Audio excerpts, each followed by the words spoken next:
Thanks for joining us from the Ohio AgNet Voice with the News You Trust studio, sponsored by Grain Equipment Company, where innovation meets execution. I'm Dave Russell. Well, the USDA is putting the final touches to data collecting for the upcoming crop production forecasts. Farmers and traders may not have the certainty of a farm bill to help shape the market, but they will at least soon have a very good idea of the size of this season's crops. Because now we're starting to really get into focus with what's happening, especially with the corn and soybeans. And that focus will be in the form of this coming Friday's USDA crop production forecast. Lance Honig with USDA Statistics Service says that will be based partly on yield surveys of thousands of farmers. And so we're asking them to tell us, what do you expect your yields to be? Or if harvest is already underway, what are the yields that you're seeing? USDA will back that up by sending experts into thousands of field plots. They're actually taking counts, measurements, and at this point in the year, they're actually harvesting portions of those plots, sending them to our lab in St. Louis where we can get a measure of yield. Honig says add to that, there's data from satellites as well, all feeding into a new USDA crop forecast coming this Friday, noon Eastern Time.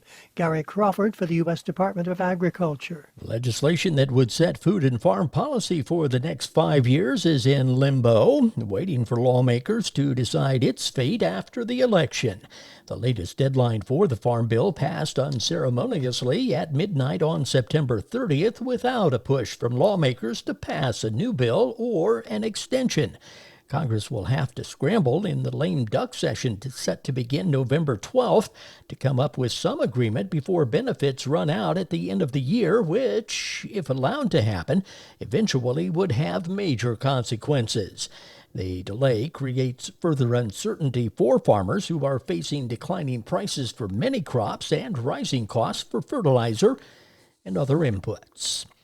Two programs offered by the USDA's Foreign Ag Service provides resources for global development focus areas, such as nutrition, education, and self-sufficiency. USDA's Foreign Agricultural Service recently announced its latest investments in two of its premier international development programs, the McGovern-Dole International Food for Education and Child Nutrition Program and Food for Progress. All told, it will be over $466 million. McGovern-Dole is $248 million to 9 countries. Food for Progress is $218 million of that to 7 countries. Undersecretary for Trade and Foreign Agricultural Affairs Alexis Taylor adds that while the focus of both programs is international, they are so important to our domestic farmers as well. Our farmers who are supplying these commodities to school children or the commodities that get monetized to do developmental activities in all parts of the world. USDA purchases domestically grown commodities under both programs, providing them to implementing organizations across the globe. I'm Rod Bain reporting for the U.S. Department of Agriculture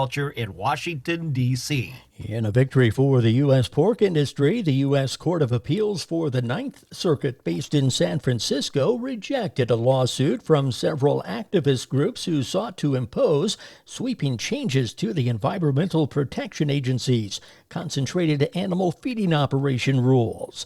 In its decision, the court made clear that EPA's preferred approach to regulating livestock production to study water quality issues is the appropriate path for EPA and does not warrant throwing out decades of established law.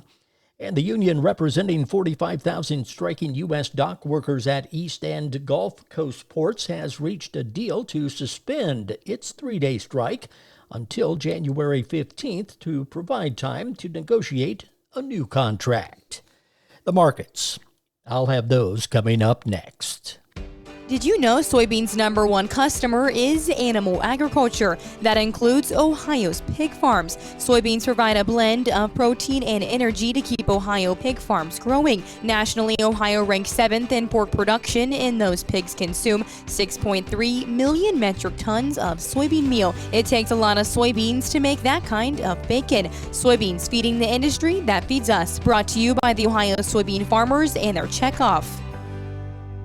Soybeans grown in Ohio and across the heartland are meeting the feedstock demand for clean fuels. Biodiesel is a clean-burning and reliable fuel that enhances engine life, power, and mileage. Plus, this high-performance fuel works in any diesel engine without modification. With biodiesel, we fuel the economy, do good for the environment, and support soybean farmers. Learn how using biodiesel can add value to every bushel of soybeans grown at soyohio.org. The market's brought to you by Seed Consultants. Simply better performance online at seedconsultants.com.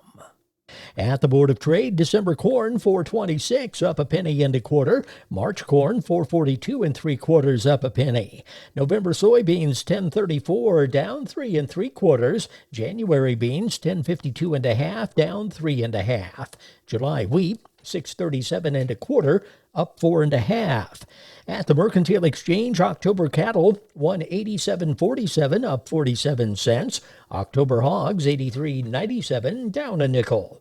November feeder cattle $249.15 down 12 cents. This is the Ohio AgNet.